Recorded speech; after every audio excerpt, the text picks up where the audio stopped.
क्या आप जानते हैं कि इंडिया में स्पाइना बाइफिडा की प्रिवेलेंस रेट 2.5 पर 1000 लाइव बर्थ है। ये काफ़ी सिग्निफिकेंट नंबर है। क्या आपने कभी इस कंडीशन के बारे में सुना भी है? अगर नहीं, तो हमें थोड़ा सतर्क हो जाने की आवश्यकता है, क्योंकि प्रिवेलेंस रेट अलार्मिंग है। तो अगर आप इसके बारे में और ज़्यादा जानकारी चाहते हैं, तो वीडियो के एंड तक बने रहिए।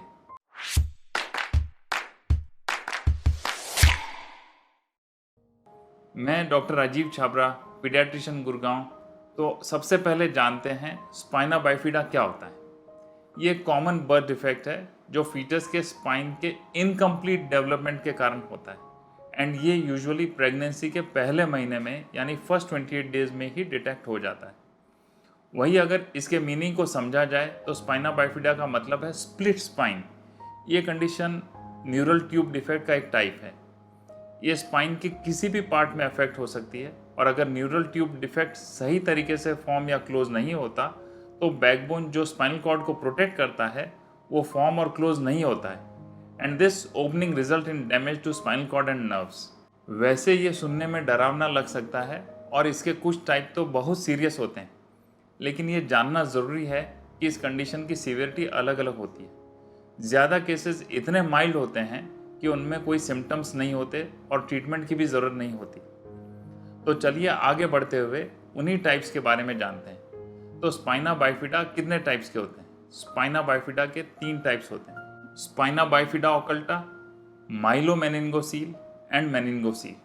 स्पाइना बाइफिडा ओकल्टा का क्या मतलब है? इसका मतलब होता है हिडन, यानी कि छुपा हुआ है। ये सबसे माइल्ड और कॉमन टाइप है, and this type of spina bifida results in small separation or gap in one or more of the bones called as vertebrae। लेकिन बहुत लोगों को पता भी नहीं पड़ पाता उन्हें कंडीशन है, क्योंकि इसमें कोई विजिबल सिम्टम्स नहीं होते।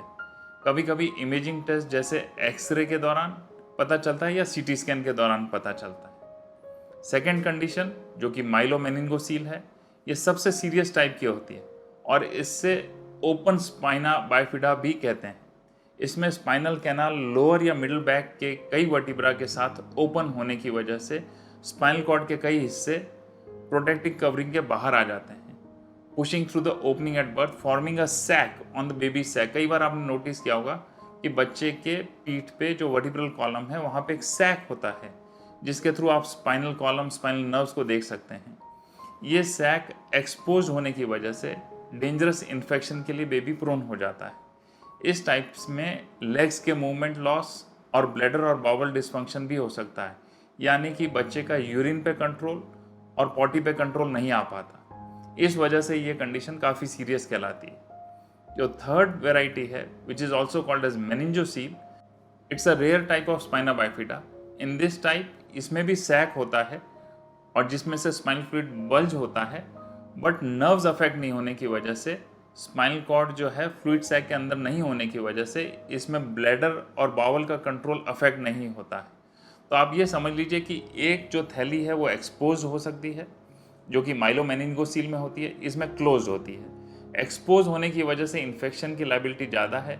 उसमें नर्व्स के इम्पैक्ट होने की वजह से बच्चे के पाँव में चलने की क्षमता नहीं हो पाती, बाउल ब्लैडर नहीं हो पाता। इस वजह से माइलोमेनिंजोसील सीवियर होता है, वेयर एज मेनिंजोसील एक थोड़ा सा उससे कम वैरायटी की सीवियरिटी है। तो आखिर इसके सिम्टम्स क्या क्या हो सकते हैं? यूजुअली वैसे तो इसके कोई सिम्टम्स नहीं होते, लेकिन कुछ मेजर केसेस में हमें ये सिम्टम्स देखने को मिल सकते हैं, जैसे कि न्यूबॉर्न की स्किन पे छोटा सा डिम्पल होना, या कोई बर्थ मार्क देखने को मिल सकता है, या फिर एक बालों का गुच्छा होता है जिसे टफ्ट ऑफ हेयर बोलते हैं, वो भी दिख सकता है। बट मैं यहाँ पे वार्न करना चाहूँगा कि ये सुनने के बाद आप अपने बच्चे को ऐसा नहीं है कि गौर से देखें कि डिम्पल है और आप टेंशन में आ जाएं। तो ये कॉमन भी हो सकता है। ब्लैडर और बाउल फंक्शन अफेक्ट हो सकते हैं, जो कि सीवियर वैरायटी में होते हैं, जिससे उसकी फंक्शनिंग में प्रॉब्लम आती है। इसके अलावा लेग्स में वीकनेस या मूवमेंट लॉस भी देखने को मिलता है। अगर ब्रेन में फ्लूइड जमा हो जाता है तो उसे हाइड्रोकेफेलस बोलते हैं, जिसमें कि हेड का साइज इंक्रीज होना शुरू हो जाता है। अब तक हमने जाना कि कितने तरह के होते हैं और उसमें क्या क्या सीवियरिटी होती है। अब जानते हैं कि इसके कॉजेज या रिस्क फैक्टर्स क्या होते हैं।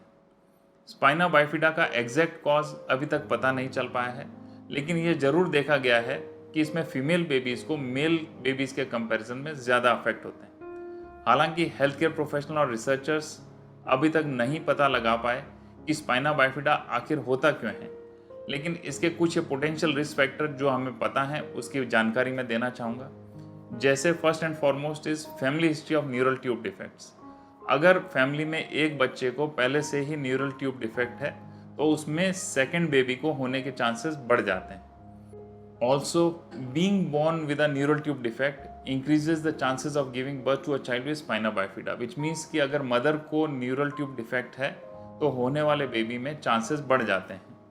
लेकिन मोस्टली बेबीज जो स्पाइना बाइफिडा के साथ पैदा होते हैं they don't have any family history of the condition, so don't get surprised. Folate की कमी होना, अगर प्रेग्नेंट वीमेन की बॉडी में फोलेट जो कि एक विटामिन है उसकी कमी होती है तो उससे स्पाइना बाइफिडा का रिस्क बढ़ जाता है। ये फोलिक एसिड जो सप्लीमेंट्स और फोर्टिफाइड फूड्स में मिलता है प्रेग्नेंट वीमेन के लिए बहुत ज़रूरी है, क्योंकि इसकी डेफिशिएंसी ना सिर्फ स्पाइना बाइफिडा बल्कि न्यूरल ट्यूब डिफेक्ट्स के रिस्क को भी बढ़ा देती है। इसके अलावा कुछ एनवायरमेंटल फैक्टर्स भी होते हैं, जैसे certain medicines, anti scissor drugs का लेना during pregnancy for a pregnant female, uncontrolled diabetes होना मदर के लिए, ओबेसिटी, या कई बार फीवर जब आ जाता है या किसी वायरल इन्फेक्शन की वजह से मदर के द्वारा ये बच्चे को न्यूरल ट्यूब डिफेक्ट्स हो सकता है। टू कंक्लूड, आज की इस वीडियो में हमने जाना कि स्पाइना बाइफिडा होता क्या है, कितने टाइप के होते हैं, क्या सिम्टम्स हो सकते हैं और इसके कॉजेज एंड रिस्क फैक्टर्स क्या होते हैं। अगली वीडियो में हम इसके डायग्नोसिस एंड ट्रीटमेंट ऑप्शंस के बारे में जानेंगे।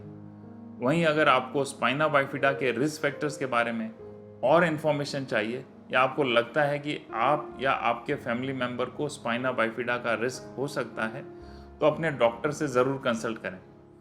अगर आपको ये वीडियो इन्फॉर्मेटिव लगी हो तो लाइक और शेयर करना ना भूलें, चैनल को सब्सक्राइब कर लें ताकि आपको हमारे लेटेस्ट वीडियोज़ की अपडेट्स मिलती रहें। धन्यवाद।